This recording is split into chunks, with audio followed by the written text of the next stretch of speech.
Tonight we're beginning a new series in the book of Job. We're going to be in the book for 6 weeks, starting tonight, and then we'll have a bit of a break. We'll be in Job 19 on Easter Sunday evening. The obvious reason should become clear on that evening while we're there. And then for 9 weeks, we'll come back to it in the late spring and early summer. But I thought before we dived into the book of Job, it was worth giving a little bit of introduction. It might be a book that's unfamiliar to us. If you go away and read it, it's quite a challenging book to read and think on. I thought it worth giving a little time to consider this question. Why are we setting aside 16 weeks to study this book of Job? Well, we live in changeable days, don't we?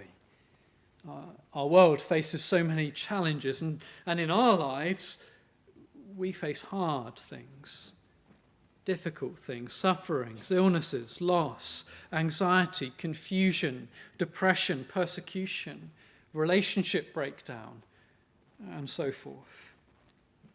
And in all this, we need wisdom, don't we?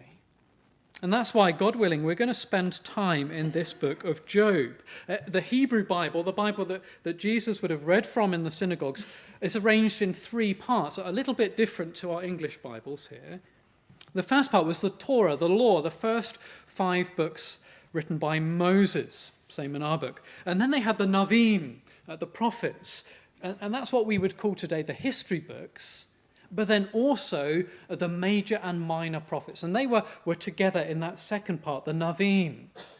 And then there was the third part, the Ketuvim, the writings, the wisdom literature. And Job is found there in the writings, along with the Psalms, Proverbs, Ecclesiastes, and others.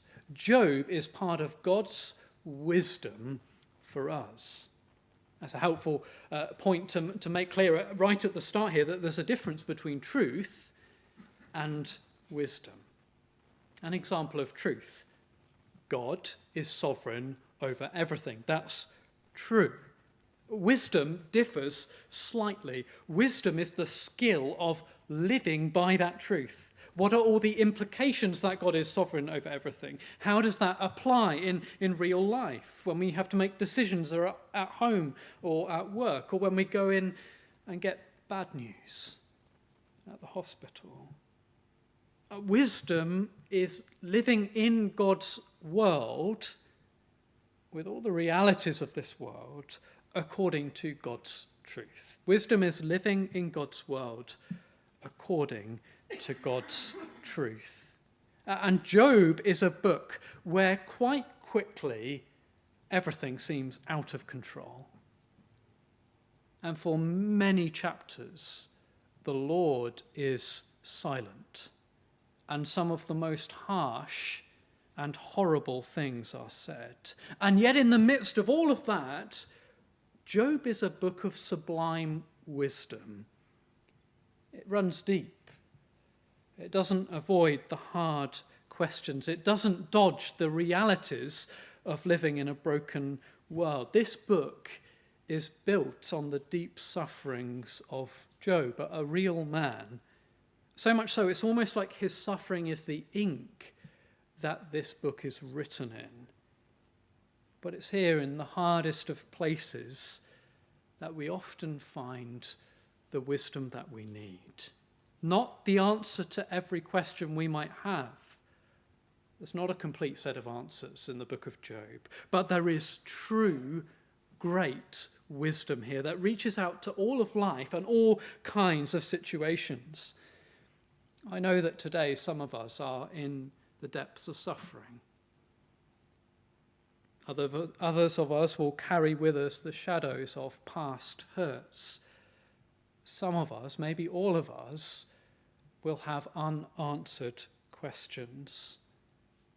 It's for this reason that we're going to be spending a lot of time in the book of Job. And it's our prayer that this will be a help to us, that in this book we will find the wisdom of God. Indeed, we will find the wisdom of the one who is himself the wisdom of God. For as we look through this book of Job, I pray we will see his shadow, the shadow of the suffering servant, writ large across these pages. Tonight we're going to begin with Job chapter 1. We'll work our way through not every single chapter, but many chapters.